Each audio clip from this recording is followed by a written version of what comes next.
Qui ne sait combien on juge plus pénible d'être en but à des machinations que d'être aimé. Et pourtant, c'est le caractère apparemment pénible qui va souvent jusqu'à devenir cause de bonheur dans cette vie, comme l'Écriture le montre à propos de Joseph, Genèse 37-45. Ses frères ourdirent contre lui des machinations et le chassèrent loin de leur compagnie, puis ils le vendirent. Mais c'est grâce à cela qu'il fut proclamé roi de ceux qui avaient ourdi des machinations contre lui.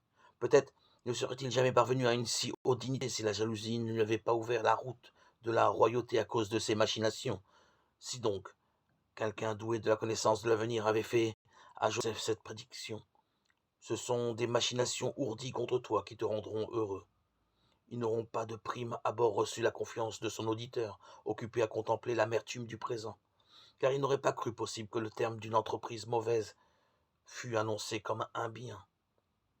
De même, là aussi, la persécution dont les tyrans afflige les fidèles, qui est très douloureuse à ressentir, rend difficile à admettre par les plus charnels l'espérance du royaume, qui leur est promise pour leur souffrance.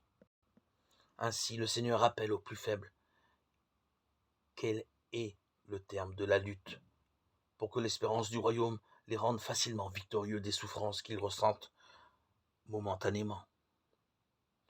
Voilà la raison de la joie du grand Étienne, premier martyr, au milieu de ceux qui le lapident.